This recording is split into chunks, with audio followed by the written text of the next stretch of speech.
Assalamualaikum warahmatullahi wabarakatuh. Alhamdulillah wassalatu wassalamu ala rasulillah wa ala alihi wa ashabihi wa mawalah. Para pemirsa Elfa TV dimanapun Anda berada, Alhamdulillah kita bersyukur kepada Allah atas karunia serta limpahan rahmatnya dan taufiknya sehingga kita sampai hari ini bisa menjalani aktivitas kita dalam keadaan sehat walafiat. Salawat dan salam mudah-mudahan senantiasa tercurahkan kepada Nabi kita yang mulia Muhammad sallallahu alaihi wasallam, kepada keluarganya dan kepada para sahabatnya, dan semoga kita dan Anda semua termasuk di antara umatnya yang kelak akan mendapatkan syafaat dari Rasulullah sallallahu alaihi wasallam. Para pemirsa, pada kesempatan kali ini kita akan tadabbur nabawiyah, sebuah hadis yang diriwayatkan oleh Imam Muslim dari Abu Hurairah bahwa Rasulullah sallallahu alaihi wasallam bersabda, aqrabu ma yakunul abdu min rabbih wa huwa sajidun fa aktsirud du'a.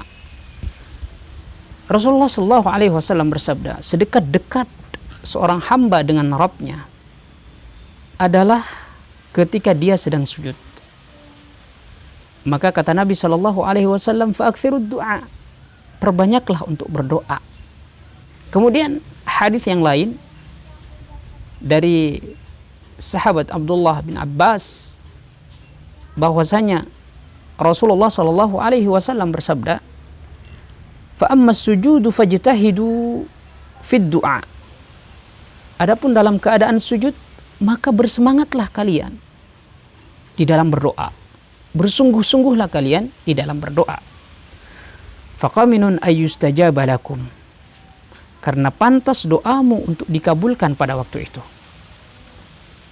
Teman-teman semuanya, kita meyakini bahwa tidak ada satu berita yang diberitakan oleh Nabi Shallallahu Alaihi Wasallam kecuali wahyu yang diwahyukan, kecuali perintah yang Allah perintahkan. Benar adanya ketika seseorang meyakini dan menjalankan apa yang diajarkan, apa yang diberitakan oleh Nabi Shallallahu Alaihi Wasallam, maka tentu dia akan merasakan dampak positifnya. Dan apabila dia melanggar dari apa yang telah dititahkan oleh Allah melalui lisan Nabi-Nya Shallallahu Alaihi Wasallam, maka dia juga akan mendapatkan dampak negatifnya. Jadi segala sesuatu yang telah diajarkan oleh Rasulullah Shallallahu Alaihi Wasallam pasti akan memberikan dampak positif buat kita dan buat Anda semuanya. Karena itulah penting kiranya bagi kita untuk senantiasa mempelajari serta mentadabburi dari apa-apa yang telah disampaikan oleh Rasulullah SAW.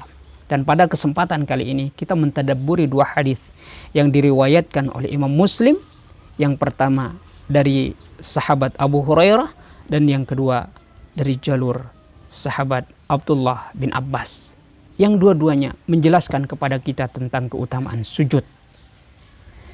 Faedah apa yang bisa kita ambil teman-teman dari kedua hadis ini? Yang pertama, bahwa faedah yang bisa kita ambil dari kedua hadis tersebut adalah bahwasanya Rasulullah Shallallahu Alaihi Wasallam menjelaskan kepada kita tentang keutamaan sujud yang sangat agung. Ya, keutamaan sujud yang sangat agung. Sujud ini adalah posisi di mana seorang hamba meletakkan dahinya di atas tanah. Dan ini adalah merupakan sesempurna-sempurna penghambaan diri seseorang kepada Allah Tabaraka wa Ta'ala. Sesempurna ubudiyah seorang hamba kepada Allah karena dia telah meletakkan dahinya di atas tanah. Ya. Sehingga pada saat itu Nabi Shallallahu Alaihi Wasallam juga mengkhabarkan bahwa pada saat itulah ada momen di mana ketika seorang hamba berdoa kepada Allah dengan bersungguh-sungguh, maka doanya lebih pantas untuk diterima. Jadi itu teman-teman, faidah yang pertama. Faidah yang kedua adalah bahwa Nabi Shallallahu Alaihi Wasallam mengajarkan kepada kita untuk memperbanyak doa dalam sujud kita. Bahwa Rasulullah Shallallahu Alaihi Wasallam menganjurkan kepada kita untuk memperbanyak apa? Doa ketika kita dalam keadaan sujud. Faedah yang ketiga dalam hadis ini bahwa Rasulullah Sallallahu Alaihi Wasallam mengajarkan pula kepada kita bahwa keutamaan sujud ini berlaku untuk semua sholat. Jadi keutamaan sujud ini berlaku untuk semua sholat, tidak hanya sholat-sholat wajib yang kita lakukan, tapi semua sholat yang kita lakukan. Di sana terdapat satu keadaan yang agung, yang mulia, yang memiliki keutamaan yang luar biasa, yaitu sujud. Ketika itulah kita diperintahkan untuk bersungguh-sungguh di dalam berdoa, di dalam memohon, di dalam meminta kepada Allah. Karena pada saat itu kata Nabi Shallallahu Alaihi Wasallam, doamu, doa kita lebih pantas untuk diterima oleh Allah Tabaraka wa Ta'ala. Kemudian faidah yang keempat, teman-teman, adalah kedekatan Allah. Bahwa Allah Subhanahu wa Ta'ala dekat dengan hambanya. Bahwa Allah Subhanahu wa Ta'ala dekat dengan semua makhluknya. Tidak melihat apakah dia kafir atau mukmin. Tidak melihat apakah dia percaya bahwa Allah Tabaraka wa Ta'ala adalah satu-satunya zat yang berhak diibadahi dengan benar ataupun tidak. Allah tetap dekat kepada mereka. Hal ini Allah Tabaraka wa Ta'ala jelaskan dalam Quran, di mana Allah Tabaraka wa Ta'ala berfirman, wa nahnu aqrabu ilaihi min hablil warid. Dan kami lebih dekat kepada mereka atau kepadanya daripada urat leher mereka. Allah Subhanahu wa Ta'ala dekat dengan kita, dan bahkan lebih dekat daripada urat leher kita. Ya. Kedekatan di sini dimaksudkan adalah sebagaimana yang dijelaskan oleh Syekh Abdurrahman As-Sa'di. Beliau menjelaskan bahwa kedekatan di sini maksudnya adalah kedekatan ilmu Allah Tabaraka wa Ta'ala. Kemudian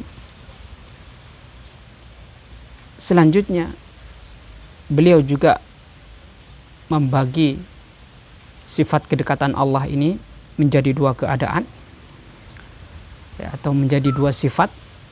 Yang pertama, kedekatan Allah yang bersifat umum, itu tadi, ya, dalilnya sebagaimana yang sudah saya sebutkan, bahwa Allah Tabaraka wa Ta'ala itu lebih dekat kepada kita daripada urat leher kita. Itu adalah kedekatan umum. Adapun kedekatan yang kedua adalah kedekatan yang bersifat khusus, yaitu kedekatan Allah Tabaraka wa Ta'ala kepada orang-orang yang beriman. Bahwa Allah Tabaraka wa Ta'ala dekat kepada mereka. Ya. Karena itulah Allah Tabaraka wa Ta'ala menjelaskan, wa idza sa'alaka 'ibadi 'anni fa inni qaribun ujibu da'watad da'i idza da'an. Jika ada seorang hamba bertanya tentang diriku, katakan kepada mereka bahwasanya aku itu dekat. Fa inni qarib. Aku itu dekat. Ujibu da'watad da'.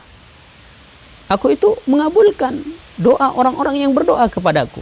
Ini kedekatan khusus kepada mereka yang beriman kepada Allah. Ketika mereka berdoa, maka doanya akan dikabulkan oleh Allah Tabaraka wa Ta'ala. Jadi saudaraku, dimanapun Anda berada, jangan khawatir bahwa doa-doa kita tidak akan diterima. Jangan khawatir bahwa setiap permohonan kita tidak akan diterima oleh Allah. Yakinlah bahwa Allah Tabaraka wa Ta'ala telah menjelaskan di dalam ayat tadi bahwa Allah Subhanahu wa Ta'ala akan mengabulkan setiap doa-doa yang kita panjatkan. Demikian teman-teman semuanya yang bisa saya sampaikan pada kesempatan kali ini. Semoga bermanfaat untuk Anda dan khususnya untuk saya pribadi, dan kita semua bisa menjadikan ini sebagai jalan yang mengarahkan kita kepada arah yang lebih baik dalam menempuh kehidupan ini, sehingga pada akhirnya kelak kita akan dimasukkan oleh Allah ke tempat terbaik, yaitu surga Allah Subhanahu wa Ta'ala. Wallahu a'lam bishawab. Wassalamualaikum warahmatullahi wabarakatuh.